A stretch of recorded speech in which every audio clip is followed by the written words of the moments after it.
ایک مرتبہ ایسا ہوا کہ مصر جب فتح ہوا، ایجپٹ جس کو کہتے ہیں، سنا ہوگا مصر کا نام۔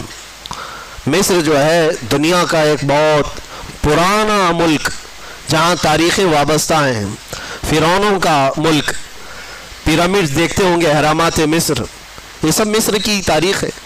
مصر میں تاریخ کے اعتبار سے ایک بہت اہم چیز بھی ہے، دریائے نیل، نائل ریور اس کو کہا جاتا ہے۔ یہ دنیا کی سب سے لمبی نہروں میں یعنی دریاؤں میں سے ہے۔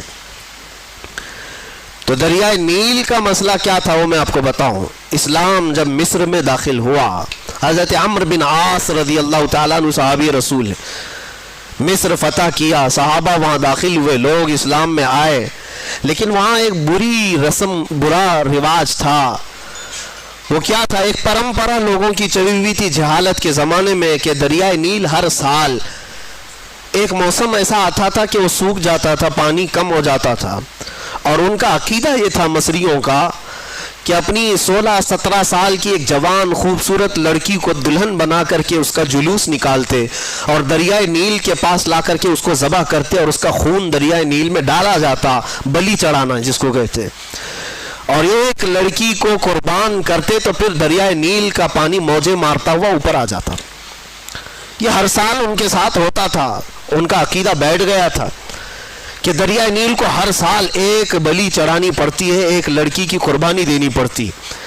اب جب اسلام داخل ہوا تو اسلام اس چیز کی ہرگز اجازت نہیں دیتا، یہ ناجائز و حرام ہے۔ ایک قتل، اللہ تعالیٰ نے قرآن میں فرمایا نا حق کسی نے ایک کا قتل کیا تو اس نے پوری انسانیت کا قتل کیا ہے۔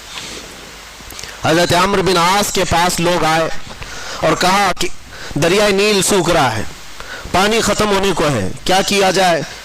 آپ نے کہا تو اللہ کی مصلحت ہے، دریا سوکھے گا تو پانی بھی آ جائے گا۔ کہا نہیں، اس دریا کو ہر سال ایک جوان لڑکی کی قربانی دینی پڑتی ہے، تبھی وہ دریا پھر سے واپس پانی میں موجیں لاتا ہے۔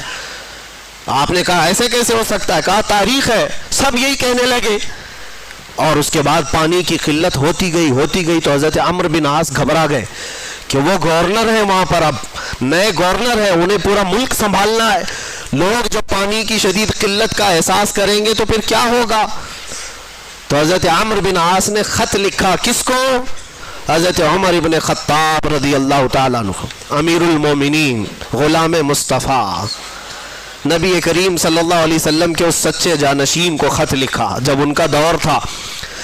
کہا کہ یہاں ایک ایسا مسئلہ ہے، دریائے نیل سوکھ جاتا ہے اور ہر سال یہ لوگ ایک 16-17 سال کی جوان لڑکی کی قربانی دیتے، پھر پانی موجیں مارتا ہوا اوپر آ جاتا ہے۔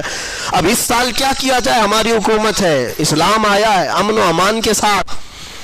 حضرت عمر بن خطاب کے پاس جب یہ خط پہنچا تو آپ نے جواب لکھا، جواب میں 2 خط لکھے۔ حضرت عمرو بن عاص سے کہا کہ تم جس طرح سے اسلام کو قائم کیے اسی طرح سے قائم رکھو، شریعت مصطفیٰ کا نفاذ ہر حال میں ضروری ہے، لوگوں کو نماز روزے کی تلقین کرتے رہو۔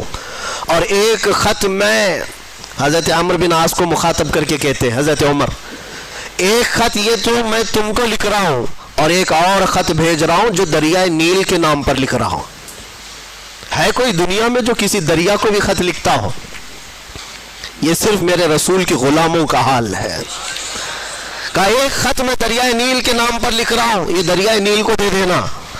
اور دریائے نیل کو خط لکھا، بسم اللہ الرحمن الرحیم، اے دریائے نیل، عمر بن خطاب رسول اللہ کا غلام تجھ سے کہتا ہے، اللہ کے حکم سے اگر تو بہتا ہے اے دریا تو عمر ابن خطاب کا حکم ہے کہ جیسا بہتا تھا ویسے رواں ہو جا، اور اگر اللہ کے حکم سے نہیں بہتا تو تیرے بوند ایک پانی کے قطرے کی بھی ہمیں کوئی ضرورت نہیں۔ یہ خط لکھ کر کے بند کر کے دے دیا۔ حضرت عمر بن عاص کے پاس 2 خط آئے، ایک خط ان کا تھا، پڑھا اور کہا دوسرا خط دریائے نیل کا ہے۔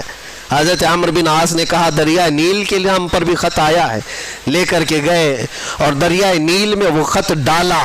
جیسی ہی خط ڈالا، روایتوں میں موجود ہے 16 گز پانی اوپر موجیں مارتا ہوا گیا۔ ان کے جو ہم غلام تھے خلق کے پیشوا رہے۔